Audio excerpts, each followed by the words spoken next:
Hello दोस्तों, आपका स्वागत है स्टडी विद आईएएस चैनल में। दोस्तों, कल की जो क्लास हुई थी दोस्तों, वो मैंने दोस्तों आपको वायुमंडल के बारे में बता दिया हुआ था।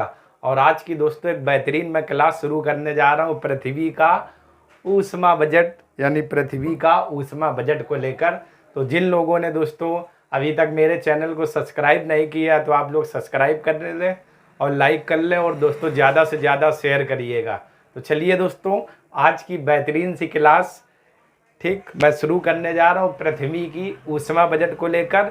लेकिन उससे पहले दोस्तों एक बेहतरीन सी शायरी हो जाए तो ज़रा हो जाए कि दिल धड़कने का बहाना ढूंढता है, कि दिल धड़कने का बहाना ढूंढता है और तीर निशाना ढूंढता है। ठीक दोस्तों, तो ये दोस्तों दो लाइनें बन रही है, आगे जब कभी बनेंगी तो दोस्तों आपको सुना दिया जाएगा। लेकिन उससे पहले दोस्तों हम लोग क्लास शुरू करते हैं, और चैप्टर का नाम है पृथ्वी का ऊष्मा बजट। पृथ्वी का ऊष्मा बजट, और एक एक चीज़ दोस्तों बहुत अच्छे से आप लोग समझिएगा। चलिए दोस्तों ज़रा देख लेते हैं। ये दोस्तों आपकी पर्वत चोटियाँ हैं, पर्वत टोपियाँ। ये दोस्तों ज़रा गौर से देखिए, आपकी पृथ्वी है, ठीक दोस्तों। और ये दोस्तों आपका क्या है? सूर्य। क्लियर दोस्तों, ज़रा देखना आप लोग, सूर्य है दोस्तों। मैं इस लाइन को गौर से ऐसे कर देता हूँ ताकि आपको अलग से दिखे, ऐसे करके ये चीज़ लाइन ये वाली, ठीक है ना दोस्तों, आपको एकदम क्लियर दिखे ये चीज़। ये दोस्तों ठीक है ना, क्लियर ये चीज़ें दोस्तों आपको देखना चाहिए, क्लियर एकदम, कोई डाउट ना हो दोस्तों। तो ये दोस्तों आप लोग ध्यान रखिएगा, कोई डाउट ना हो। और इसको मैं साफ कर देता हूँ। और ये दोस्तों जो आप आकृति देख रहे पर्वत चोटियों की है टोपियाँ, तो ये दोस्तों आपकी पृथ्वी हो गई, और ये दोस्तों सूर्य हो गया। अब ध्यान से दोस्तों बात सुनना, ये जो आप देख रहे हैं इस तरीके से लाइन, ये दोस्तों वायुमंडल की ऊपरी परत है, ये वायुमंडल की ऊपरी परत है, और ये दोस्तों बादल है, ठीक है ना। और ये आपकी पृथ्वी, ये सूर्य, ठीक। तो जरा दोस्तों गौर से देखिएगा, सूर्य से 100% ऊर्जा चली, ठीक। इन चीजों को दोस्तों बहुत गौर से देखना आप लोग, पृथ्वी का ऊष्मा बजट से। यानी कि दोस्तों कैसे प्रेमी और प्रेमिका 100% ऊर्जा लेकर चलते हैं, ठीक। जोश में अभी घर से भागे हुए हैं, ठीक, भागकर कहीं शादी करेंगे दोस्तों। तो यानी कि प्रेमी और प्रेमिका जो है 100% ऊर्जा लेकर घर से चलते हैं। यानी कहने का मतलब सूर्य से दोस्तों 100% ऊर्जा निकली, ठीक है ना। ये गौर से देखिए दोस्तों, ये 100% ऊर्जा निकली, तो दोस्तों हुआ क्या, जो ये वायुमंडल की ऊपरी परत है, इससे दोस्तों ये 100% ऊर्जा जो निकली थी, इससे जब ऊर्जा दोस्तों टकराती तो 6% दोस्तों ऊर्जा क्या परावर्तित हो जाती है ऊपर की तरफ, ठीक दोस्तों।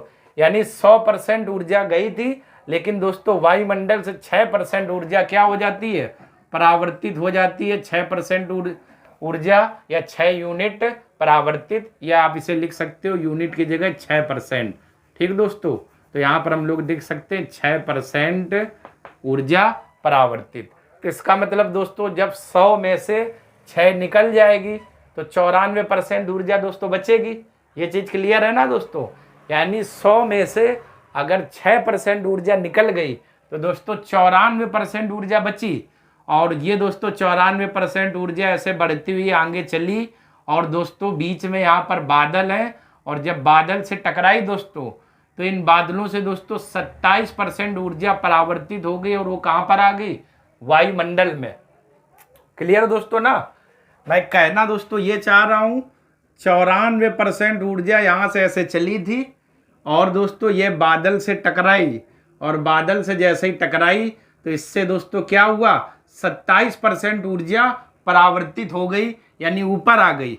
तो इसका मतलब दोस्तों क्या हुआ, वायुमंडल में चली गई है कि 94% से अगर 27 निकाल दिया जाए तो अब दोस्तों जो ऊर्जा बचेगी वो दोस्तों कितनी बचेगी, 67%। 67% आप देख लो दोस्तों, 14 में से 7 जाएगा 7, और 8 में 2 जाएगा 6, 67 बचेगी, ठीक दोस्तों। यानी कि सूर्य से 100% ऊर्जा चली थी, 6% परावर्तन हो गया, तो 94 बची। 94 से जब ऊर्जा चली तो बादलों के द्वारा इसका कितना 27% ऊर्जा क्या परावर्तित कर दी गई। तो 94 से 27 निकाल देंगे तो दोस्तों 67% ऊर्जा बचेगी। अब दोस्तों ये 67% ऊर्जा, दोस्तों इन चीज़ों को बहुत अच्छे से समझना दोस्तों, ठीक है ना। 67% ऊर्जा दोस्तों जब ये आगे चलती है तो पर्वत टोपियां, ये जो आप आकृति देख रहे हैं पर्वत चोटियों को, यहाँ से दोस्तों 2% ऊर्जा क्या कर दी जाती है परावर्तित कर दी जाती है, परावर्तित कर दी जाती है 2% ऊर्जा दोस्तों कहाँ पर, ये 2% वायुमंडल में, वायुमंडल में 2% ऊर्जा दोस्तों ये कहाँ पर परावर्तित कर दी जाती है, वायुमंडल में। क्लियर दोस्तों, यानी कि यहाँ से 67% ऊर्जा चली थी और पर्वत चोटियों से दोस्तों टकराई तो 2% ऊर्जा वायुमंडल में क्या कर दी गई परावर्तित। तो दोस्तों 67 से अगर 2 निकल जाएंगे तो अब 65% ऊर्जा बचेगी। इस 65 में दोस्तों 14% ऊर्जा वायुमंडल के द्वारा क्या अवशोषित कर ली जाती है। ये दोस्तों जरा देखिएगा, ये और ये दोस्तों कितनी ऊर्जा है 14% वायुमंडल के द्वारा क्या दोस्तों अवशोषित कर ली जाती है। ये दोस्तों आपकी कितनी है 14% वायुमंडल के द्वारा क्या अवशोषित कर ली जाती है। और आप बताएं यहाँ पर 67 में से 2 निकल जाएगी तो 65 बचेगा और 65 से दोस्तों 14 निकल जाएंगे। तो जरा गौर से देखो दोस्तों, 65 से जब हम 14 निकाल देंगे तो आप बताएं 51% ऊर्जा बचेगी। और दोस्तों ये 51% ऊर्जा कहाँ पर आ जाती है पृथ्वी पर पहुँचती है। यही दोस्तों 51% ऊर्जा कहाँ पर पहुँचती है पृथ्वी पर, पृथ्वी पर दोस्तों, ठीक दोस्तों पृथ्वी पर 51% ऊर्जा ये पहुँच पाती है। आप देखिए यहाँ से 51 में दोस्तों क्या होता है 17% जो ऊर्जा ये सीधे अंतरिक्ष में चली गई। ठीक है दोस्तों, इस 51 में 17% ये देखो एरो दोस्तों लगा हुआ, 17% जो ऊर्जा है वो दोस्तों सीधे कहाँ पर चली गई अंतरिक्ष में और 34% जो ऊर्जा वो वायुमंडल के द्वारा दोस्तों क्या कर ली गई अवशोषित कर ली गई। इसका मतलब जो पृथ्वी पर 51% ऊर्जा आई थी उसका 17% भाग अंतरिक्ष में सीधे प्रवेश कर दिया और 34% दोस्तों वायुमंडल के द्वारा अवशोषित कर लिया। और आप बताएं 34 और 17 दोस्तों कितना हो जाएगा 51 हो जाएगा। यानी कि पूरी की पूरी ऊर्जा फिर कहां पर चली गई दोस्तों अंतरिक्ष में चली गई, जहां सूर्य से 100% ऊर्जा आई थी और वही दोस्तों बाद में क्या पूरी परावर्तित कर दी गई। पृथ्वी पर केवल कितनी पहुंची 51%। उस 51 में भी दोस्तों जरा देखिए 17% अंतरिक्ष में सीधे प्रवेश कर गई और 34% वायुमंडल के द्वारा क्या अवशोषित कर लिया गया, अवशोषित कर लिया गया दोस्तों। क्लियर दोस्तों, अवशोषित कर लिया गया, अवशोषित कर लिया गया दोस्तों। चलिए दोस्तों अब एक चीज फिर से दोस्तों इसी को हम लोग अच्छे से दोबारा फिर से समझ लेते हैं ताकि जो भी आपको कंफ्यूजन है वो एकदम क्लियर हो जाए दोस्तों। तो चलिए दोस्तों जरा गौर से आप लोग देखना दोस्तों, देखो सूर्य से 100% ऊर्जा इस तरीके से चली और यहाँ पर दोस्तों ये वायुमंडल है, तो वायुमंडल में जब टकराई तो इसका 6% ऊर्जा क्या हो गई परावर्तित हो गई। तो इसका मतलब 100 में 6 निकल जाएगी तो 94% दोस्तों ऊर्जा बचेगी।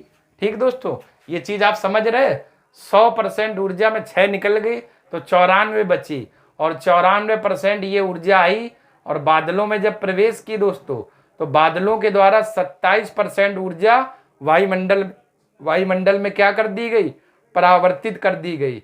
इसका मतलब 94 से 27 निकाल देंगे दोस्तों तो 67% ऊर्जा बचेगी, 67% ऊर्जा बचेगी। 94 यहाँ से चली थी जिसमें से 27% बादलों के द्वारा परावर्तित कर दी गई, तो 94 से हम 27 निकाल देंगे तो 67% ऊर्जा बची दोस्तों।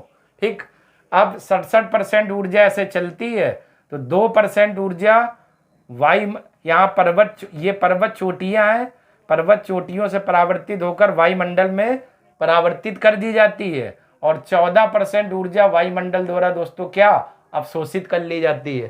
तो गौर से देखिए 67 में 2 ये निकल गए और 14 दोस्तों ये निकल गए जो वायुमंडल द्वारा अवशोषित कर ली गई। तो 67 से 2 निकलेंगे 65 और 14 निकलेंगे तो 51% ऊर्जा हमारी पृथ्वी पर आती है, 51% ऊर्जा हमारी पृथ्वी पर आती है। ठीक है दोस्तों, इस 67 में 2 ये निकल गए और 14 ये निकल गए, तो 51% ऊर्जा हमारी पृथ्वी तक दोस्तों पहुंच पाती है। और जैसे ही दोस्तों 51% ऊर्जा पृथ्वी पर पहुंचती है, तो इस 51 में दोस्तों 17% जो ऊर्जा वो सीधे अंतरिक्ष में क्या प्रवेश कर जाती है। तो 51 से 17 निकाल दोगे, बचेगी 34, और 34% ऊर्जा वायुमंडल द्वारा फिर क्या अवशोषित कर ली जाती है। इसी को दोस्तों बोला जाता है पृथ्वी का ऊष्मा बजट। यानी कि 100% ऊर्जा आई थी और पृथ्वी पर 51% पहुंची, इसके बाद भी जो भी 51 है वो भी क्या अवशोषित या परावर्तित कर ली जाती है। जो भी ऊर्जा आई वो पूरी की पूरी क्या चली गई। इसी को दोस्तों हम लोग क्या बोलते हैं, पृथ्वी का ऊष्मा बजट, पृथ्वी का ऊष्मा बजट। क्लियर दोस्तों, समझ गए दोस्तों। यहां से देखो एक बार फिर देख लो दोस्तों, यहां से 67% चली, तो 2% ये आपके पर्वत है दोस्तों, पर्वत के द्वारा वायुमंडल में परावर्तित कर दी गई, और 14% ऊर्जा वायुमंडल द्वारा अवशोषित कर दी गई। तो 67 से 2 और 14 निकाल दोगे, 51 बचेगी। तो 51% ऊर्जा दोस्तों पृथ्वी तक आती है, इसमें से 17% सीधे अंतरिक्ष में प्रवेश कर जाती है, और 34% वायुमंडल के द्वारा अवशोषित कर ली जाती है। इसका मतलब 51% भी ऊर्जा क्या खत्म हो गई, यानी जो भी ऊर्जा आई थी और वो पूरी की पूरी क्या ऊपर चली गई। ठीक, इसी को दोस्तों बोला जाता है पृथ्वी का ऊष्मा बजट। अब दोस्तों जरा देखिएगा, 6% ये ऊर्जा, यानी 6% ये और प्लस 27% दोस्तों ये ऊर्जा, अगर इन दोनों को जोड़ा जाए तो 7 6 कितना होता है दोस्तों, 13 की 3। ठीक है दोस्तों, जरा देखिएगा, 6 6 12 13 की 3, 2 1 3, 33 हो गया। और 2 दोस्तों ये वायुमंडल द्वारा जो परावर्तित कर दी जाती 2 ये। ठीक, अगर जोड़ देंगे तो दोस्तों ये 35% ऊर्जा हो जाएगी। इसी को दोस्तों बोला जाता है क्या, पृथ्वी का औसत एल्बिडो, पृथ्वी का औसत एल्बिडो या पृथ्वी का एल्बिडो इसी को कहते हैं दोस्तों। ठीक है ना, पृथ्वी का एल्बिडो इसी को हम लोग कहते हैं। इसकी एल्बिडो की दोस्तों हम लोग बाद में बात करेंगे।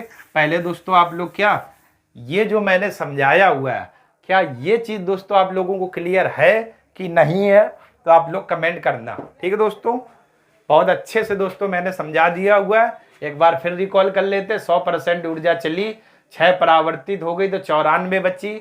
फिर दोस्तों 94 चली, बादलों के द्वारा 27% परावर्तन हो गया। 94 से 27 निकाल दो, 67 बचेगी। 67% आती तो 2% वायुमंडल के द्वारा अवशोषित और 14% वायुमंडल के द्वारा क्या अवशोषित। तो 67 से 2 और 14 निकाल दोगे तो 51 बचेगी। 51% ऊर्जा आई दोस्तों पृथ्वी तक क्या पहुंच पाती है, जिसमें से 17% ऊर्जा सीधे अंतरिक्ष में प्रवेश कर गई और 34% दोस्तों वायुमंडल के द्वारा क्या अवशोषित कर ली जाती है। इसी को दोस्तों हम लोग क्या बोलते हैं, पृथ्वी का ऊष्मा बजट, पृथ्वी का ऊष्मा बजट। दोस्तों क्लियर हो गया होगा दोस्तों। तो चलिए दोस्तों आप लोग इतने का स्क्रीनशॉट ले लीजिए। इसके बाद दोस्तों हम लोग आगे बात करते हैं।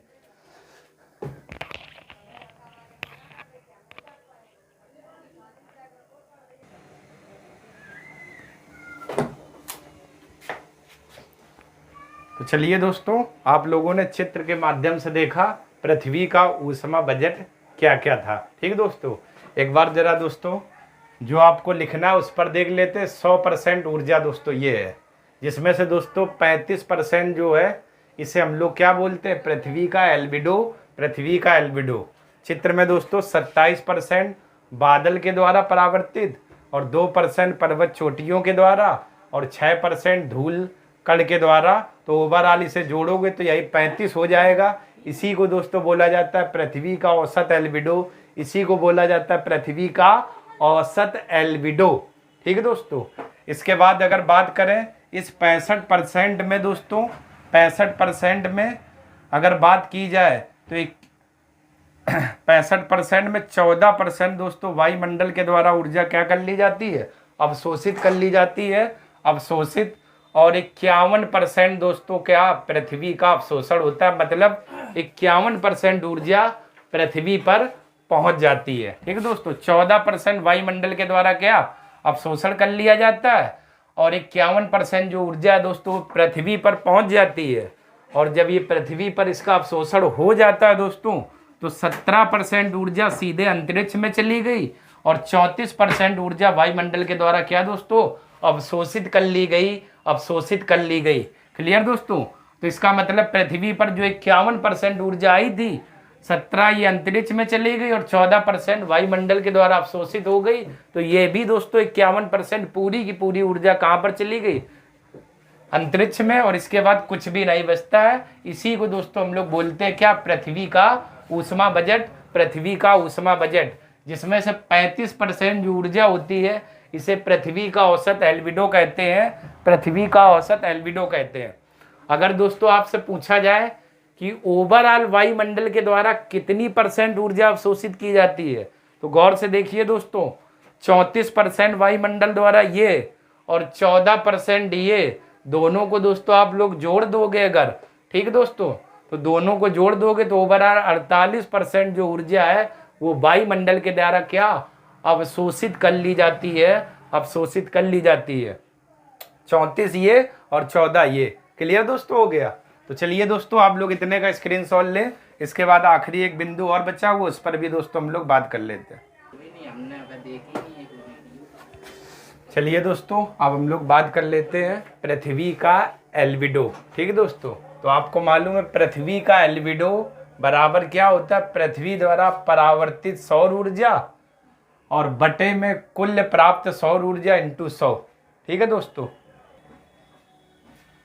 पृथ्वी द्वारा परावर्तित सौर ऊर्जा बटे कुल ऊर्जा और इंटू 100 दोस्तों। ठीक है ना, तो ये आपका क्या होता है पृथ्वी का एल्बिडो। पृथ्वी का एल्बिडो बराबर पृथ्वी द्वारा परावर्तित सौर ऊर्जा बटे में दोस्तों कुल प्राप्त सौर ऊर्जा इंटू 100। अब दोस्तों पृथ्वी द्वारा परावर्तित सौर ऊर्जा कितनी थी, 35%। चित्र में दोस्तों ध्यान करो 6%, ठीक है दोस्तों, 2% और एक दोस्तों कितना था आपका 27%। 27, 6 और 2, तो ओवरऑल दोस्तों कितना पृथ्वी द्वारा परावर्तित हुई था 35। और कुल ऊर्जा दोस्तों सूर्य से प्राप्त कितनी थी 100 और इंटू में दोस्तों 100 होता है, 100 से 100 कट जाएगा, तो पृथ्वी का जो एल्बिडो है दोस्तों कितना रहेगा 35%। 35%। ठीक दोस्तों, यानी पृथ्वी का एल्बिडो क्या है, पृथ्वी द्वारा परावर्तित सौर ऊर्जा और बटे में कुल प्राप्त सौर ऊर्जा इंटू 100, तो यानी कितना हो जाएगा 35%। 35%। इसके बाद दोस्तों वस्तु और उनका एल्बिडो प्रतिशत में कितना क्या होता है, इन पर बात कर लेते हैं। जो दोस्तों हिम होते हैं, हिम, इनका दोस्तों एल्बिडो सबसे ज़्यादा होता है 70 से 90%। इसके बाद घने बादल दोस्तों इनका 70 से 80%। गीला रेत दोस्तों 30 से 35%। उष्णकटिबंधीय वन दोस्तों 21% और पतझड़ वाले वन इनका जो एल्बिडो होता है कितना दोस्तों 18%। तो इनका दोस्तों आपके एग्जाम में क्रम भी पूछा जा सकता है, एल्बिडो के हिसाब से इनको क्रम से लगाइए। तो सबसे ज़्यादा हिम में दोस्तों, ठीक है ना, बर्फ हिमाद्री, ठीक, यानी 70 से 90%। घने बादल 70 से 80%। गीला रेत 30 से 35%। उष्णकटिबंधीय वन 21%। पतझड़ वन 18%। घास के मैदान में दोस्तों 15%। नुकीली पत्ती वाले वृक्ष 13% और हरी घास में जो एल्बिडो पाया जाता है कितना है दोस्तों 8%। 8%। तो ये दोस्तों कुछ वस्तुएं और उनका प्रतिशत एल्बिडो था, जहां से दोस्तों एग्जाम में एक क्रम लगाने के लिए आपके वहां पर सवाल पूछ दिया जाता है। तो चलिए दोस्तों आप लोग इतने का स्क्रीनशॉट ले लीजिए। चलिए दोस्तों आप लोगों ने स्क्रीनशॉट ले लिया होगा। तो ये दोस्तों जो पृथ्वी का ऊष्मा बजट जो चैप्टर था दोस्तों मैंने आप लोगों को क्लियर कर दिया हुआ बहुत अच्छे से। अगर यहाँ से दोस्तों कोई सवाल बने तो आप लोगों से अनुरोध है कि आप लोग गलत मत करिएगा, क्योंकि हर चीज़ आपको क्लियर है और कुछ ये चीज़ें पूछी जाती मैंने लिखवा दिया हुआ है। तो ये दोस्तों आपका पृथ्वी का ऊष्मा बजट जो चैप्टर था ये आपका समाप्त होता है। कल की क्लास दोस्तों फिर एक नए चैप्टर के साथ शुरू होगी। तो दोस्तों अगर मेरा वीडियो आपको पसंद आ रहा है तो आप लोग लाइक करें, सब्सक्राइब करें और ज़्यादा से ज़्यादा दोस्तों शेयर करिएगा। तब तक के लिए दोस्तों आप सभी लोगों का बहुत बहुत धन्यवाद, बहुत बहुत दोस्तों धन्यवाद।